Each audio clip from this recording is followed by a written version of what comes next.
Hi, Daily Dosers. I'm Kip Strawbridge, campus pastor at the Carlsbad campus. And have you ever heard the phrase idle hands or the devil's workshop or the devil's playground? I remember hearing that phrase from my uncle as a small child, referencing us kids getting into trouble.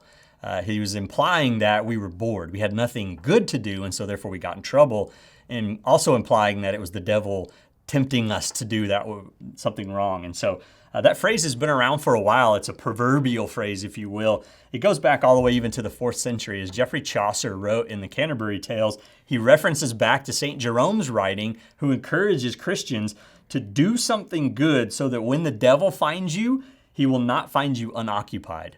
It's kind of the idea, very similar to idle hands or the devil's workshop. Do something good. Don't let the devil find you not busy, or otherwise he'll give you something to do and it won't be good. So what does the Bible have to say about that? We're here in our series on the 10 Commandments, and today we're taking a look at do not steal. So how does do not steal and idle hands go together? Let's take a look at a few scriptures, and I think it'll tie it together, because when I say that, you're like, oh, this one's on do not steal. I don't need to hear that. And I'm like, yes, you do. Hang on. Follow me here for a second. Let's see what God's word says, not only about stealing, but how our hearts as Christians should align with God's word. So here in James chapter 1, he talks a little bit on how sin and temptation affect us. And so he says this in verse 13, let no one say when he's tempted, I'm being tempted by God. For God cannot be tempted with evil, and he himself tempts no one. But each person is tempted when he is lured and enticed by his own desires. Then desire, when it is conceived, gives birth to sin, and sin, when it is fully grown, brings forth death. And so we see the logical progression. Our own desires lead to temptation, and unless we have something good to do, we will then fall into sin. And so we should be putting our minds and hearts towards that which is good, according to God's word.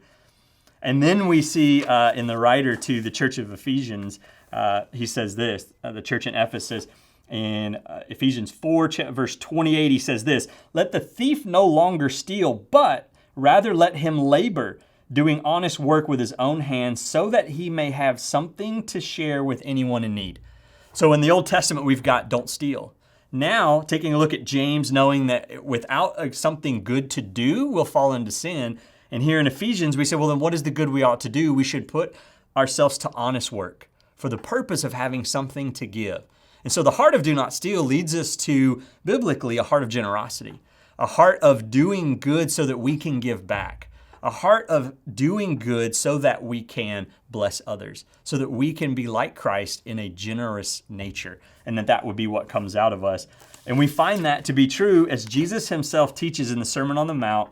In chapter 5, he says, you've heard it say do not murder, but I say this. You've heard it say do not commit adultery, and I say this. You've heard do not lie, and I say this. And then I'm looking as I'm studying this, and I'm going, okay, so you've heard do not steal, but I say, and I'm like, Jesus, you left me hanging. It's not there.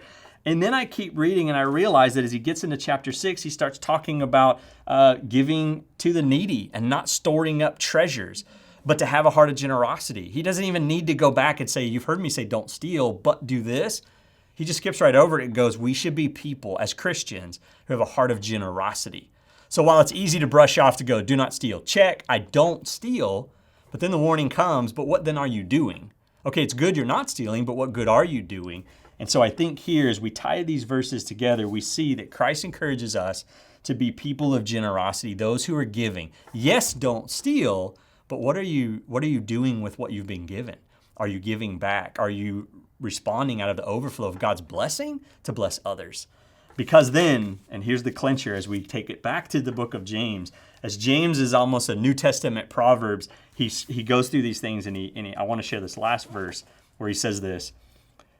Verse 17, so whoever knows the right thing to do and fails to do it, for him it is sin. So yes, don't steal. That's a don't do. But what is it that we're doing? Because if we know the thing that we ought to do and we don't do it, for us it's sin. So there's your heart check for today, dosers. Not only don't steal, but do something good.